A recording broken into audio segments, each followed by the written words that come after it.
Hello student. आज chemistry class 11 chapter 1 रसायन विज्ञान की कुछ मूलभूत अवधारणाओं का महत्वपूर्ण टॉपिक लेकर उपलब्ध हुए हैं इस वीडियो क्लास में। जो हमारा आज महत्वपूर्ण टॉपिक है मोलर संकल्पना और एवोगैड्रो नियम। दोनों पॉइंट को एक एक के बाद हम कवर करेंगे। पहले मोलर संकल्पना को देखेंगे, उसके बाद एवोगैड्रो नियम को हम देखेंगे। तो मोलर संकल्पना क्या है, इसके बारे में आप जो है ना थोड़े पढ़ लिए हैं तो आपको समझने के लिए ज़्यादा आसानी होगा। होता क्या है कि जो अणु या परमाणु के आकार इतने छोटे हैं कि उनको सरलता से गणना करना संभव नहीं है। मतलब पदार्थ की कम मात्रा में भी उनकी संख्या इतनी ज़्यादा होती है कि उनका एक सर्वमान्य गणना हमारे लिए फिलहाल संभव नहीं था, पहले संभव नहीं था। लेकिन हमारे वैज्ञानिकों के लगातार प्रयास से उन्होंने इसको सरल किया। मतलब क्या है कि किसी पदार्थ में अणुओं पर कम मात्रा में भी अणुओं परमाणुओं की संख्या इतनी है कि उनको एक साथ व्यक्त करना आसान नहीं था। तो इसको व्यक्त करने के लिए एक मात्रक की आवश्यकता पड़ा। तो रसायन शास्त्रियों और वैज्ञानिकों ने जब प्रयास किया तो इसको टोटली हल कर दिया। उन्होंने ये देखा कि किसी पदार्थ के 1 ग्राम परमाणु भार में जो उनके कणों की संख्या है वो एक समान है। और वह संख्या जो था क्या था, वो संख्या था 6.02213 इंटू 10⁻23 था। ठीक है। मतलब किसी भी अगर पदार्थ का मैं बात करूं कि 1 ग्राम परमाणु भार, तो किसी भी पदार्थ का 1 ग्राम परमाणु भार का बात किया गया तो उसमें परमाणुओं की संख्या को कितना देखा गया, 6.02213 इंटू 10⁻23 का देखा गया। और प्रयोगों द्वारा यह पाया गया। ये एक बहुत बड़ी संख्या होती है जो किसी भी पदार्थ के कम मात्रा में भी अवेलेबल होता है। वो आप जो है आंकिक क्वेश्चन सॉल्व करते हैं या रसायन को पढ़ते हैं तो ये डिजिट को इस रूप में पाते हैं, 6.02 इंटू 10⁻23 लिखते हैं। इस संख्या को जो है एवोगैड्रो के सम्मान में ये 6.0 इस डिजिट को 6.022 इंटू 10⁻23 को एवोगैड्रो नंबर कहा गया। जबकि इस मैजिकल नंबर का आंकड़े का खोज एवोगैड्रो ने नहीं किया था। तो उनके नाम से ये संख्या को क्यों एवोगैड्रो संख्या कहा गया, क्योंकि जो एवोगैड्रो नियम दिया गया था वही आधार बना इस संख्या का निष्पादन करने के लिए। जबकि इस संख्या को असली मायनों में जिसने कैलकुलेट किया था या जिसने आकलन किया था उनका नाम था विल्हेम ओस्टवाल्ड। एक जर्मन वैज्ञानिक थे जो इस वैल्यू को उन्होंने निकाला था। ठीक है। इस वैल्यू को क्या निकाला था, ठीक है, जिसको एवोगैड्रो के सम्मान में इस संख्या का नाम दिया गया, एवोगैड्रो संख्या नाम दिया गया। और इस संख्या का आकलन या कैलकुलेशन जो है जर्मन वैज्ञानिक विल्हेम ओस्टवाल्ड ने किया था। तो इसको फिर कैसे और आगे इसका विस्तारित रूप किया गया कि जब ये डिजिट आ गया तो इसको और अच्छे से परिभाषा के रूप में लाया गया कि किसी भी पदार्थ के 1 ग्राम परमाणु भार में उपस्थित कुल परमाणुओं की संख्या जो है 6.022 इंटू 10⁻23 होता है। और इसमें पदार्थ की मात्रा को क्या बोला गया कि यह संख्या जो है 1 मोल पदार्थ में उपस्थित होता है। मतलब किसी भी पदार्थ के 1 मोल में उस पदार्थ की कणों की संख्या 1 एवोगैड्रो संख्या के बराबर होती है। एवोगैड्रो संख्या को आप देखेंगे आपके पुस्तिका में Na से डिनोट किया गया है, जिसका वैल्यू 6.02 इंटू 10⁻23 है, जिसको एवोगैड्रो संख्या कहते हैं। ठीक है। अब मोल शब्द का प्रयोग, मोल का जो शाब्दिक अर्थ है वो होता है विशाल मात्रा से होता है। और मोल ही आगे चल के क्या बना, पदार्थ की मात्रा, पदार्थ की जो मात्रा को जो मात्रक बना एसआई पद्धति में, आगे चलकर मोल ही बना। ठीक है। जो मोल का आशय है विशाल मात्रा, यह एक बहुत बड़ी संख्या है। तो जब इतना कुछ हो गया तो मोल को परिभाषित किया गया कि 1 मोल है क्या। तो 1 मोल का परिभाषा देखिए क्या है कि मोल किसी पदार्थ की वह मात्रा है जिसमें उतने ही कण हैं जितने की 0.012 किलोग्राम अर्थात 12 ग्राम में कार्बन 12 के परमाणुओं की संख्या होती है। अर्थात 12 ग्राम कार्बन परमाणु का आशय क्या है, 1 मोल कार्बन परमाणु। तो 1 मोल कार्बन परमाणु में कार्बन परमाणुओं की जो संख्या होती है एक एवोगैड्रो संख्या के बराबर होती है, और यह संख्या कार्बन के 1 मोल में उपस्थित है। तो ये हमारा मोलर कॉन्सेप्ट है। इसको और सरल करने के लिए गणितज्ञों ने और भी कई छोटे छोटे फार्मूला भी उन्होंने हमारे लिए दिया। जैसे कि मान लेते हैं कि किसी तत्व का हम मोलों की संख्या निकालते हैं, तो उसके लिए सिंपल फार्मूला आया तत्व के मोलों की संख्या, तत्व की मोलों की संख्या है ना, तत्व की मोलों की संख्या। तो तत्व की मोलों की संख्या, तो यहाँ क्या लिखेंगे, तत्व का द्रव्यमान, ठीक है, जो दिया गया है, और यहाँ क्या हो जाएगा, उसका अणु भार, क्या हो जाएगा, अणु भार हो जाएगा। अगर यौगिक के मोलों की संख्या का बात करेंगे, यौगिक के मोलों की संख्या, तो यहाँ क्या हो जाएगा, यौगिक का अणु भार बटे क्या हो जाएगा, यौगिक के मोलों की संख्या। तो ये है मोलर कॉन्सेप्ट है। जैसे कि अगर हम सिंपल सा बात करें कि 1 मोल कार्बन में कार्बन परमाणुओं की संख्या कितनी है, मोलर कॉन्सेप्ट तो यही हमको क्लियर कराता है। तो अगर मैं बोलूं कि 1 मोल कार्बन में कार्बन परमाणुओं की संख्या कितनी है, तो किसके बराबर है, 1 एवोगैड्रो नंबर के बराबर। किसके बराबर है, 1 एवोगैड्रो के नंबर के बराबर। और 1 एवोगैड्रो नंबर का अंक कितना है, 6.02 इंटू 10 टू द पावर क्या है, 23 है। अर्थात 1 मोल कार्बन में कार्बन परमाणुओं की संख्या जो है 6.02 इंटू 10 टू द पावर 23 है। तो 2 मोल में कितना हो जाएगा, तो 2 मोल में हो जाएगा 2 गुणे 6.022 इंटू 10 टू द पावर 23 है। ठीक है, अब क्या है कि इतना जब आप मोलर कॉन्सेप्ट के बारे में जान जाते हैं तो आपके लिए बहुत सारे प्रॉब्लम क्या होते हैं, सॉल्व हो जाते हैं। अब देखिए एवोगैड्रो संख्या,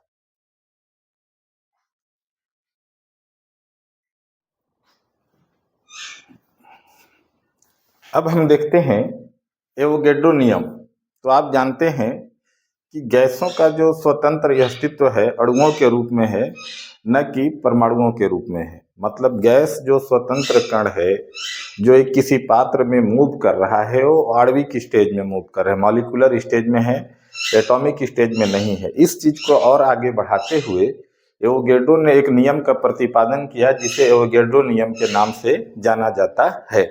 तो एवोगैड्रो नियम क्या है, देखिए एवोगैड्रो नियम, ताप और दाब की समान स्थितियों में गैसों के समान आयतन में अणुओं की संख्या समान होती है, और वो जो संख्या है वो ये है 6.022 इंटू 10 टू द पावर 23। वो संख्या क्या है, यही है 6.022 गुणे 10 के घात 23 है, जो समान ताप और दाब की स्थितियों में प्रत्येक गैस में अणुओं की संख्या यही होती है। और यही जो है मोलर कॉन्सेप्ट का क्या बना, आधार बना। इसलिए इस संख्या को एवोगैड्रो संख्या कहा गया। ठीक है, तो इसका अर्थ यह है कि मानक ताप और दाब मतलब स्टैंडर्ड टेम्परेचर प्रेशर पर 6.022 इंटू 10 टू द पावर 23 अणु संख्या वाले किसी भी गैस का आयतन जो है एक समान होता है, जिसका आयतन जो है 22.4 लीटर होता है। अर्थात स्टैंडर्ड टेम्परेचर प्रेशर पर 1 मोल गैस का आयतन 22.4 लीटर होता है, जिसे ग्राम अणु आयतन या गैस का मोलर आयतन कहा जाता है। यहाँ पर बार बार आप जब रसायन पढ़ते हैं तो एसटीपी और एनटीपी शब्दावली का प्रयोग करते हैं। तो एसटीपी और एनटीपी में माइनर डिफरेंस क्या है, देखिएगा। एसटीपी का जो आप फुल फॉर्म है आप जानते हैं कि स्टैंडर्ड टेम्परेचर और प्रेशर होता है, और एनटीपी का जो फुल फॉर्म होता है नॉर्मल टेम्परेचर एंड प्रेशर होता है। तो इनमें जो न्यूमेरिक अंतर है वास्तविक है क्या, उसको देखते हैं। जो आपके बोर्ड पर लिखा हुआ है, आप फोकस लगातार कर रहे हैं कि स्टैंडर्ड टेम्परेचर प्रेशर में जो टेम्परेचर है वो कितना लिया जाता है, 0 डिग्री सेल्सियस लिया जाता है। एसटीपी पर टेम्परेचर का वैल्यू कितना लिया जाता है, 0 डिग्री सेल्सियस लिया जाता है। जबकि एनटीपी पर जो टेम्परेचर का वैल्यू है वो 20 डिग्री सेल्सियस लिया जाता है। और जो प्रेशर है वो इक्वल है, 760 मिलीमीटर मर्क्यूरेट या 1 atm। स्टैंडर्ड टेम्परेचर प्रेशर पर भी प्रेशर का वैल्यू यही लिया जाएगा, और एनटीपी पर भी इसका वैल्यू क्या लिया जाएगा, वही लिया जाएगा। 760 मिलीमीटर मर्क्यूरेट या 1 एटमॉस्फेयर। स्टैंडर्ड टेम्परेचर पर 1 मोल गैस का जो आयतन होता है वो 22.4 लीटर होता है, जबकि नॉर्मल टेम्परेचर प्रेशर पर 1 मोल गैस का जो आयतन आता है वो 24 लीटर आता है। तो जो स्टैंडर्ड टेम्परेचर पर जो वैल्यू है वो न्यूमेरिक जो क्वेश्चन है आपके केमिस्ट्री में उसको हल करने के लिए उपयोग किया जाता है, जबकि नॉर्मल टेम्परेचर और प्रेशर का जब बात हम करते हैं तो उसके वैल्यू का प्रयोग जो केमिस्ट्री के न्यूमेरिक क्वेश्चंस हैं और क्षमा कीजिएगा जो लेबोरेटरी है और व्यवहारिक ज्ञान के लिए हम नॉर्मल टेम्परेचर प्रेशर के आंकड़े का हम प्रयोग करते हैं। एवोगैड्रो नियम के बाद एक तरीके से यूँ बोलिए कि क्रांतिकारी परिवर्तन रसायन जगत में आए, उनके एनालिटिकल केमिस्ट्री में भी बहुत अच्छे खासे प्रयोग हुए। तो इसका बहुत सारा कुछ हम प्रयोग भी देखेंगे, जिसमें एक महत्वपूर्ण प्रयोग है वाष्प घनत्व। क्या है? वाष्प घनत्व है। तो अब इसको आप अगर स्क्रीनशॉट ले लिए हों तो हम वाष्प घनत्व के आगे चर्चा करेंगे। चलिए ले लीजिए, अगर नहीं लिए हैं तो चलिए ठीक है। अब इसको डिलीट करते हैं। आप भली भांति इसको समझ चुके हैं। एक बार फिर से हम इसको रिवाइज कर दे रहे हैं कि स्टैंडर्ड टेम्परेचर प्रेशर पर, मतलब गैस किसी दो गैसों की अगर स्टैंडर्ड टेम्परेचर पर रखे हुए हैं, उनकी मात्रा 1 मोल है, तो उसमें अणुओं की संख्या जो होती है एक समान होती है और वह संख्या 6.022 इंटू 10⁻23 है। यही एवोगैड्रो का नियम है। ठीक है। अब इसका जो महत्वपूर्ण उपयोग है, जो एक नए चीज को जन्म देती है, जो हमको न्यूमेरिक क्वेश्चन को सॉल्व करने में और सरल करता है, उसके हम एक एप्लीकेशन को पढ़ते हैं जिसे हम वाष्प घनत्व के नाम से जानते हैं। तो इसको हम अब मिटा दे रहे हैं, डिलीट कर दे रहे हैं। गौर से देखिएगा वाष्प घनत्व को। वाष्प घनत्व क्या है उसके ऊपर हम अब चर्चा करने जा रहे हैं। ठीक है, गौर से देखिएगा वाष्प घनत्व क्या है। वाष्प घनत्व को गौर से देखिएगा। वाष्प घनत्व, वाष्प घनत्व जिसके लिए इंग्लिश शब्दावली जो प्रयोग करते हैं वेपर डेंसिटी प्रयोग करते हैं। इसका जब परिभाषा का हम बात करेंगे तो परिभाषा इसका एकदम सिंपल सा है। परिभाषा ये है कि किसी गैस का वाष्प घनत्व उस गैस और हाइड्रोजन गैस के एक ही ताप और दाब पर समान स्थितियों में समान आयतनों के भार का अनुपात होता है। क्लियर है बात को? एक बार फिर से सुन लीजिए। किसी गैस का वाष्प घनत्व उस गैस और हाइड्रोजन गैस के एक ही ताप और दाब पर समान आयतनों के भार का अनुपात होता है। अगर सूत्र के रूप में हम लिखेंगे तो कुछ ऐसा लिखेंगे कि वाष्प घनत्व बराबर, क्या लिखेंगे? वाष्प घनत्व बराबर, जो हम परिभाषा के रूप में लिखे हैं उसको ध्यान दीजिएगा। वाष्प घनत्व अर्थात वेपर डेंसिटी बराबर गैस की निश्चित मात्रा में आयतन, गैस के निश्चित मात्रा में आयतन, और आप क्या लिखे हैं? किसी गैस के आयतनों के भार का अनुपात बटे हाइड्रोजन गैस के भार का अनुपात को ही हम क्या बोलते हैं? वाष्प घनत्व बोलते हैं। तो किसी गैस के निश्चित मात्रा में उसका क्या हो जाएगा? आयतन हो जाएगा, बट्टे में क्या हो जाएगा? उतनी ही मात्रा में हाइड्रोजन गैस का, जितना इस गैस का मात्रा लिए है उतना ही क्या होगा? हाइड्रोजन गैस का। तो उतनी ही मात्रा में हाइड्रोजन गैस का आयतन। ये बात क्लियर हो गया। परिभाषा भी तो यही बोलता है कि ताप और दाब की समान स्थितियों में किसी गैस की निश्चित मात्रा में आयतनों के भार का अनुपात बटे उतनी ही मात्रा में हाइड्रोजन गैस का आयतन का जो अनुपात है वही आपका क्या कहलाता है? वाष्प घनत्व कहलाता है। तो मान लीजिए गैस की निश्चित मात्रा में अगर मैं कह दूं कि n है, क्या है? अगर जैसे मतलब निश्चित मात्रा मैं कहूं कि n अणुओं का आयतन का बात किया जाए, तो नीचे हाइड्रोजन का भी कितने आयतन का बात किया जाएगा? n अणुओं का आयतन का बात किया जाएगा। तो यहाँ क्या लिखा जाएगा? गैस के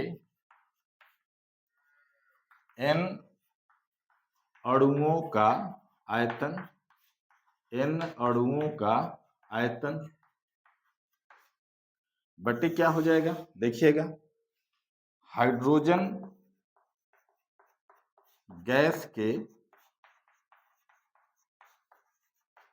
n अणुओं का आयतन, n अणुओं का आयतन, ये हो जाएगा। अगर n अणुओं में उसका भार कितना है, हम बात क्या कर रहे हैं, n अणुओं में उसका भार कितना है, तो इसी रेशो में हम ले जाएंगे जो घनत्व का फार्मूला होता है द्रव्यमान बटे आयतन से। तो सेम उसके आयतन के जगह हम उसको आयतन को हम क्या कर रहे हैं, भार से हम रिप्लेस कर दे रहे हैं। तो क्या हो जाएगा, गैस के n अणु का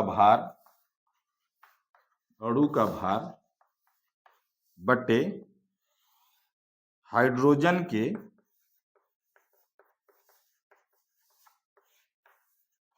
n अणु का भार।